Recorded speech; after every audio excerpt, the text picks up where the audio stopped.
Assalamualaikum warahmatullahi wabarakatuh. Bertemu lagi dengan Ibu pada kegiatan layanan kita hari ini, yaitu layanan bimbingan klasikal. Sebelum memulai kegiatan kita hari ini, alangkah baiknya kita berdoa dulu agar sekiranya kegiatan kita hari ini bisa berjalan dengan lancar. Berdoa masing-masing dimulai. Berdoa selesai. Bagaimana kabarnya hari ini? Alhamdulillah sehat semua, masih semangat. Ibu ada ice breaking nih supaya kegiatan kita bisa tambah semangat. Nah, di sini kita akan bermain tebak gambar. Nanti Ibu akan tampilkan gambar dan kalian akan menebak nih, itu gambar apa. Nah, kita coba dulu ya sekali. Nih, di sini ada yang bisa lihat gambar apa ini? Coba deh kalian tebak, Ibu kasih waktu 3 detik deh. 1, 2, 3. Pasti kalian akan menebak ini gambar jerapah. Padahal sebenarnya ini adalah kura-kura. Ada yang benar jawabannya? Mau nyoba sekali lagi nggak nih? Nah, kita coba sekali lagi ya. Di sini deh nih, ada yang lihat nggak nih gambar apa? Ibu kasih waktu 3 detik lagi. Semoga jawaban kalian benar. 1, 2, 3. Buat yang lapar-lapar nih, pasti jawabnya ini adalah Oreo. Padahal sebenarnya jawabannya adalah zebra. Ada yang benar, banyak nih yang salah pasti. Tidak apa, nanti kita akan bermain game lagi di pertemuan-pertemuan selanjutnya. Nah, karena permainan kita sudah selesai, Ibu lanjutkan dulu kita presensi. Apakah ada yang tidak berhadir di kelas kita hari ini? Baik, kalau sudah hadir semua, di sini Ibu akan menjelaskan topik layanan yang akan kita diskusikan hari ini, yaitu kita akan membahas tentang mengelola stres. Adapun tujuannya di sini ada 4 tujuan khusus. Yang mana yang pertama, kalian bisa mengetahui pengertian stres. Yang kedua, kalian bisa memahami gejala-gejala stres. Yang ketiga, kalian bisa memahami dampak stres yang tidak dikelola dengan baik. Dan yang terakhir, kalian bisa mengetahui nih, cara-cara mengelola stres itu seperti apa saja. Bagaimana bisa dipahami?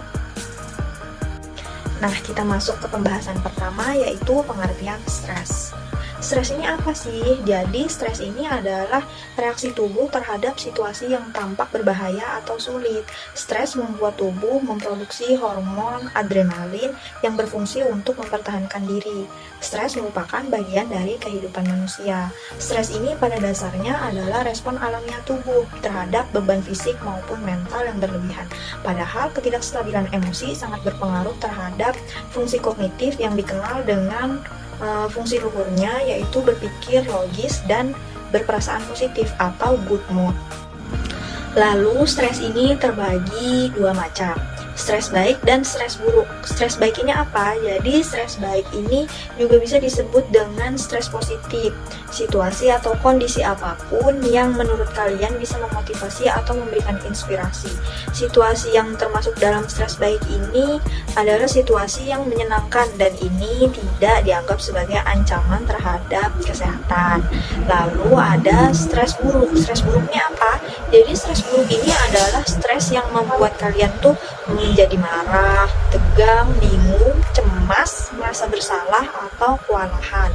Nah, stres buruk ini ada 2 macam. Yang pertama, stres akut, dan yang kedua, stres kronik.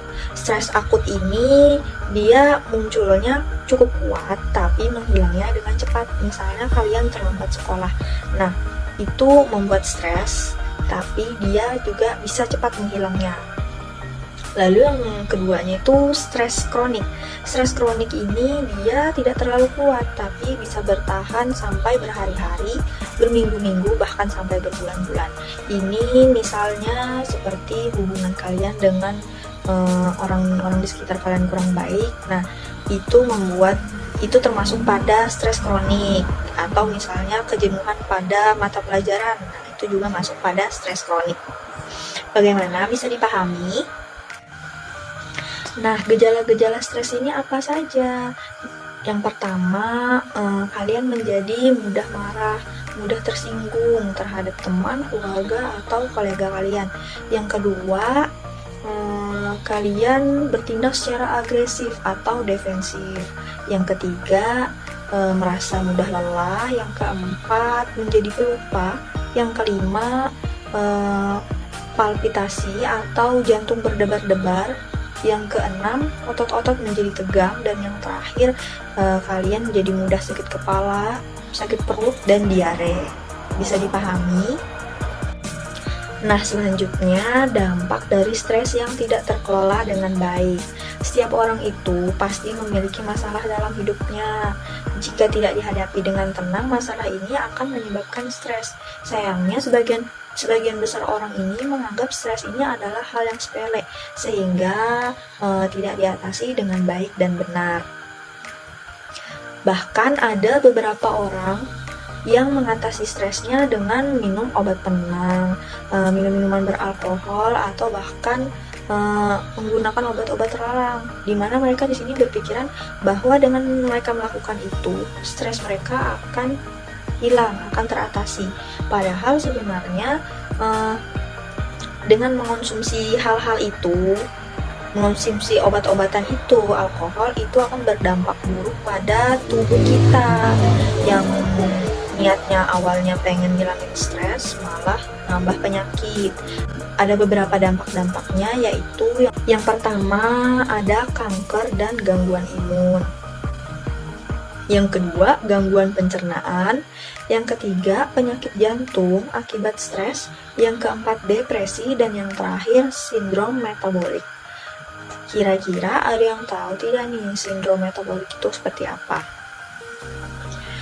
Baik, akan Ibu jelaskan. Sindrom metabolik itu misalnya seperti seseorang ini terkena stres. Nah, dia akan pelariannya itu akan ke makanan, yang makan makanan secara berlebih. Nah, ini akan mengakibatkan kadar lemak yang tinggi, gula darah yang tinggi. Nah, lama-lama akan menjadi komplikasi. Nah, ini juga bisa disebut dengan sindrom metabolik.